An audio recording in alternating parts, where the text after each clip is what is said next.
Perkenalkan, nama saya Yosep Andika. Di sini saya akan menjelaskan mengenai pengertian jurnal khusus, fungsi, serta jenis-jenis dari jurnal khusus. Pengertian jurnal khusus. Jurnal khusus adalah jurnal yang digunakan untuk mencatat jenis-jenis transaksi yang sejenis dan terjadi secara repetitif. Pencatatan dalam jenis jurnal ini dilakukan agar catatan tersebut tidak memenuhi buku besar dengan cepat. Meskipun nantinya jumlah total dalam jurnal khusus ini secara berkala dimasukkan ke buku besar umum dalam bentuk ringkasan secara berkala. Fungsi jurnal khusus. Fungsi jurnal khusus yaitu untuk membuat proses posting data transaksi ke buku besar menjadi lebih praktis dan lebih mudah, sebab semua transaksi sejenis dikelompokkan dalam akun yang sama. Kita jadi bisa memindahkan semua data dengan cepat tanpa perlu memisahkannya terlebih dahulu. Alhasil, kesalahan catatan juga dapat dihindari. Jenis-jenis jurnal khusus. Yang pertama ada jurnal pembelian, yang kedua ada jurnal penjualan, kemudian yang ketiga ada jurnal penerimaan kas, serta yang terakhir ada jurnal pengeluaran kas. Perkenalkan, nama saya Teguh Nurjawar. Saya akan menjelaskan materi inventory card. Inventory card atau kartu persediaan dalam akuntansi, persediaan barang bisa dihitung dalam beberapa metode, di mana metode yang digunakan sesuai dengan jenis perusahaan dan juga kepentingan perusahaan. Beberapa metode perhitungan atau pencatatan persediaan barang yang biasa digunakan adalah metode yang pertama ada FIFO, first in, first out. Artinya, barang yang pertama masuk, pertama keluar. Metode ini adalah metode untuk menentukan harga pokok penjualan dengan cara mengasumsikan bahwa produk yang sudah terjual merupakan produk pertama dari inventories. Singkatnya, metode FIFO akan menghapus produk paling awal yang masuk dari akun persediaan. Yang kedua ada LIFO, last in, first out, yang dimana bekerja secara kebalikan dari metode first in, first out. Barang yang terakhir masuk, pertama keluar. Lalu kemudian di metode ketiga ada average, yaitu rata-rata. Metode average adalah titik tengah atau perpaduan dari metode FIFO dan LIFO. Contoh average, pada tanggal 1 dibeli tas 10 dengan harga 100.000. Tanggal 2 dibeli 10 unit seharga 120.000. Maka untuk menentukan harga satuan adalah dengan cara 10 kali 100.000 sama dengan 1 juta. 10 kali 120.000 sama dengan 1.200.000. Kemudian hasil tersebut ditambahkan, berarti 1 juta ditambah 1.200.000 sama dengan 2.200.000. Kemudian 2.200.000 tersebut dibagi total tas yang dibeli, berarti 2.200.000 dibagi 20 unit sama dengan 110.000. Jadi harga jual tas tersebut adalah sebesar Rp110.000. Perkenalkan, nama saya Sophia Arini. Di sini saya akan menjelaskan contoh transaksi kartu persediaan. Sebelum masuk ke transaksi, alangkah baiknya kita mengenal dulu kolom-kolom dalam kartu persediaan.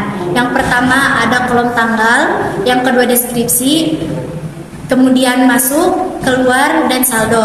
Kolom masuk digunakan untuk semua transaksi yang berhubungan dengan pembelian dan retur pembelian. Kemudian ada kolom keluar, yaitu yang berhubungan dengan transaksi penjualan atau retur penjualan. Contoh mengenai transaksi kartu persediaan dengan metode BIPO. Yang pertama, diterima pendapatan dari penjualan tunai 10 unit seharga 1 juta. Sebelum menginput transaksi ke dalam kartu persediaan, kita harus menginput saldo terlebih dahulu.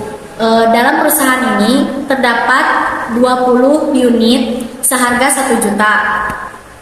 Kemudian kita input transaksi yang tadi. Karena itu penjualan, kita catat dalam keluar dengan unit 10, harga 1 juta dengan jumlah 10 juta. Dikarenakan ini penjualan, maka saldo persediaan di perusahaan akan berkurang. 20 dikurang 10, maka persediaan dalam perusahaan tinggal 10 unit dengan harga 1 juta. Otomatis total saldo yang ada di perusahaan adalah 10 juta. Transaksi yang kedua yaitu penjualan 6 unit seharga 1 juta. Maka kita input di akun keluar dengan unit 6 unit dengan harga 1 juta, maka totalnya 6 juta. Dikarenakan ini penjualan, maka mengurangi saldo persediaan di perusahaan.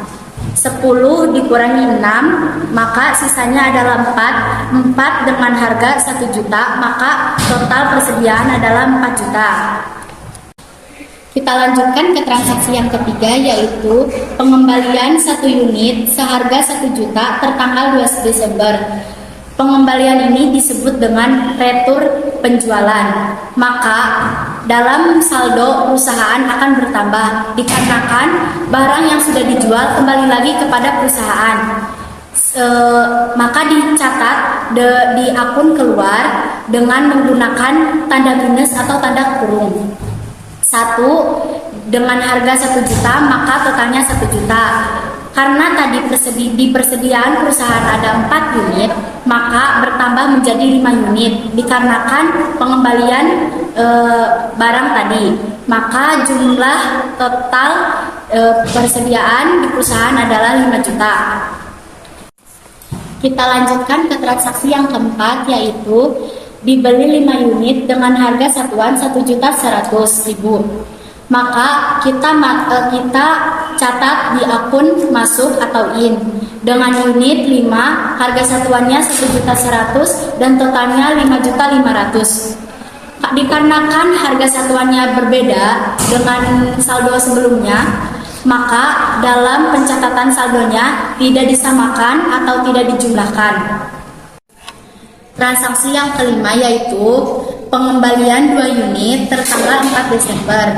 Dikarenakan ini pengembalian atas pembelian tanggal 4 Desember disebut dengan retur pembelian. Maka mengurangi saldo yang ada dalam perusahaan.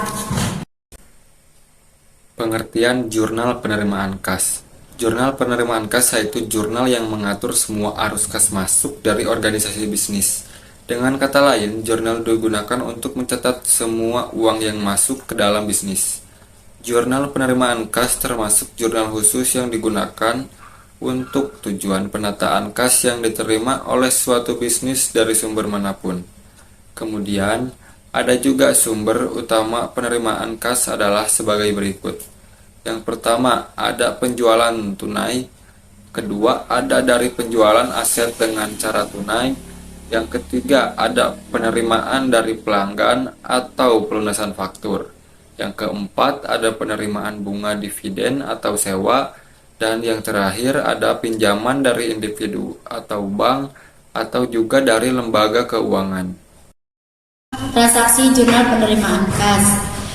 Contoh transaksi yang pertama yaitu diterima pendapatan dari penjualan tunai 10 unit seharga satuan 1 juta.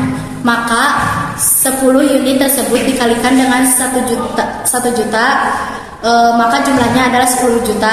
Dicatat di dalam akun kas dan di kredit dicatat di akun lain-lain dengan nama akun sales sebesar 10 juta.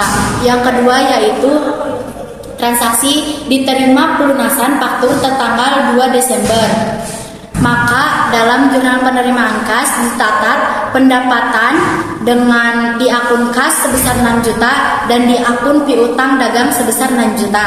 Yang ketiga yaitu transaksi diterima penjualan tunai kendaraan sebesar 49 juta dengan harga kendaraan 96 juta, akumulasi penyusutan kendaraan sebesar 38 juta. Maka harga penerimaan penjualan kendaraan dicatat di akun kas sebesar 49 juta, di kredit vehicle sebesar 96 juta, penyusutan dicatat di sebelah debit sebesar 38 juta untuk mencari laba atau rugi. dengan mengurangkan kendaraan sebesar 96 juta, dikurangkan dengan penjualan sebesar 49 juta, dikurangkan dengan akumulasi penyusutan kendaraan sebesar 38 juta, maka diperoleh keuntungan sebesar 9 juta. Perkenalkan, saya Indra Siti Lestari. Saya di sini akan menjelaskan mengenai jurnal pengeluaran kas. Jurnal pengeluaran kas adalah suatu catatan akuntansi yang digunakan di dalam suatu sistem akuntansi guna pengeluaran kas. Fungsi dari jurnal pengeluaran kas adalah untuk bisa mencatat seluruh transaksi arus kas keluar yang berkaitan dengan kegiatan operasional perusahaan. Transaksi yang masuk ke dalam pengeluaran kas adalah yang pertama, pembayaran utang dagang, yang kedua, pembelian barang dagang dan barang lain secara tunai, yang ketiga, pembayaran gaji, yang keempat, pembayaran selain gaji. Jurnal pengeluaran kas. Contoh transaksi yang pertama yaitu pembayaran gaji karyawan sebesar 5 juta, maka dicatat di akun debit di akun lain-lain dengan nama akun wages and salaries atau beban gaji dengan total 5 juta dan dikredit di akun kas sebesar 5 juta. Yang kedua yaitu pembayaran utang tertanggal 4 Desember, maka dicatat di akun utang sebesar 3.300.000, kemudian di akun kas sebesar 3.300.000. Yang ketiga yaitu pembayaran beban listrik, telepon, air sebesar 500.000, maka dicatat di akun beban air, telepon dan listrik sebesar 500.000 di debit, kemudian di kreditnya di akun kas sebesar 500.000. Perkenalkan, nama saya Nandita Restutriani. Saya akan menjelaskan tentang buku besar. Buku besar adalah suatu kumpulan akun-akun yang digunakan untuk meringkas transaksi yang telah dicatat dalam jurnal. Akun-akun yang dicatat di dalamnya merupakan akun-akun yang berbeda-beda, seperti akun aktiva, kewajiban, dan modal perusahaan. Fungsi buku besar sebagai alat untuk meringkas semua transaksi yang telah dicatat dalam jurnal umum, sebagai alat untuk menggolongkan data keuangan, sebagai bahan untuk informasi untuk menyusun laporan keuangan. Di sini saya akan menjelaskan mengenai buku besar. Buku besar diinput dari jurnal khusus. Contoh yang pertama, akun kas. Dalam jurnal penerimaan kas terdapat akun kas di posisi debit sebesar 65 juta.